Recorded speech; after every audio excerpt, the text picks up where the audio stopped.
People often ask me, how did you maintain your enthusiasm to keep going when you've failed so many times? And to me, it wasn't a failure, it was learning. So each time you have a design that doesn't work, you learn something, and that helps you progress to the next prototype. If you're working with someone else, or maybe a team, is to allow yourselves to be silly, absolutely stupid. Come up with the most ridiculous ideas, because that's loosening up your brain to actually find the idea that has something in it that's worthwhile. And yeah, be silly, be stupid. Come say stupid things and allow the other person to say stupid things. Never use a put down. Hi, I'm Cedar Anderson. My name's Stu, and I'm Cedar's father. And together we invented the Flow Hive.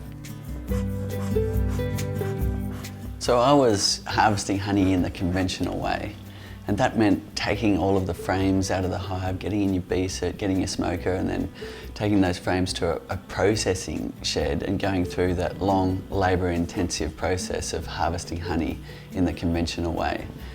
And I thought, there has to be a better way. Perhaps we can get the honey straight out of the hive without disturbing the bees in a much easier way. Simply turn a tap and the honey flows out of the hive into your jar and it's ready for the table.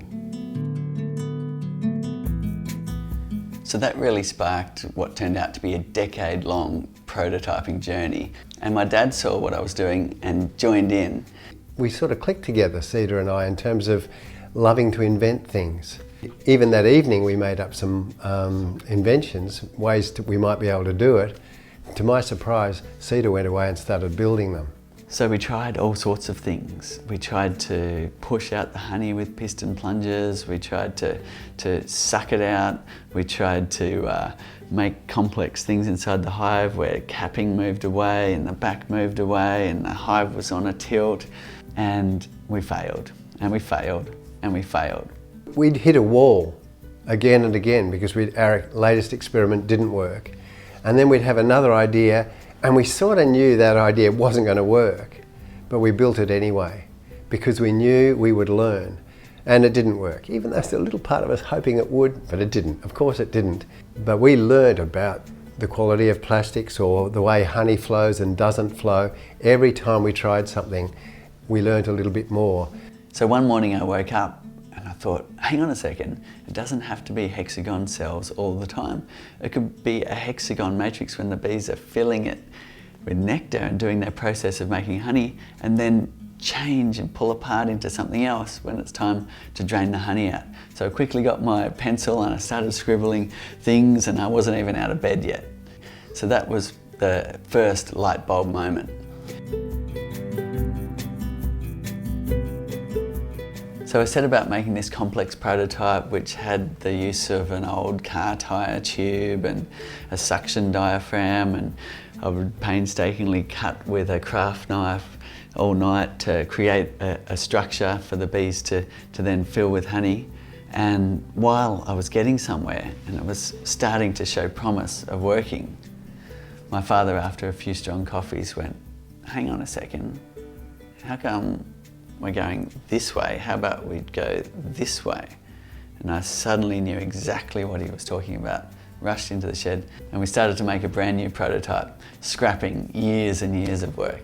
So from there, we got some parts 3D printed, and that cost a lot. It was $2,000 for a very small area in the quality we wanted. And that was $2,000 that we didn't have. So there we were after so many failures. In the paddock, we've got our beehive, we've got our 3D printed parts inside. We've turned a spanner on the outside and the honey's just pouring out. It was incredible to see it for the first time. We'd realised we could do it. We were so excited. And it's such a journey, it's intoxicating, you know, solving all these problems one by one and getting to the point where you know you can make it work. But you've got to pause. You've got to think, well, okay, I've achieved my goal of being able to do this, get honey out of a hive without opening it. But is it a good idea for the world? Is it going to really help the bees? Will it help beekeepers? Will it help our world in general in all of the various problems that are facing us? For me, that was a really, really important question, because the next stage is a lot of work, getting an invention to commercial. And so you've got to decide, is this really a good idea? Something that I'll feel passionate about as we go ahead. Just making money from it, that's not a good enough reason. It's got to have purpose and be worthwhile. So how do we get from there to not only film one box full of our flow frames, but multiple boxes in our own apiary and around the world to make sure we're going to test it thoroughly? So then we had to redesign in a way that allowed us to make injection moulding tooling that wouldn't cost the world. And how do we choose materials that are going to be recyclable, that are going to be sustainable, and how do we make it so that we can keep it made in Australia? So we wanted our product to be good for the world, good for the bees, good for the beekeepers, and inspiring for people so that they would take up beekeeping. Yeah, the funny thing was that back then we were thinking more commercial beekeepers. We weren't thinking amateurs. We were thinking this would help commercial beekeepers. And then we started to realise it was going to help commercial beekeepers who'd racked their backs, you know, lifting heavy boxes. And then from there we realised, oh, that means people that aren't as strong can actually keep bees now. And you know, we started to realise, oh, this is opening up things. That's a good enough reason to keep going. So then it was a choice of how do we take our invention to market. Obviously it needs funds to do that. You have to create the injection moulding tooling, set up factories, set up marketing, all of that needs to happen. It was new to us, like who are angel investors? How do they work? What about banks?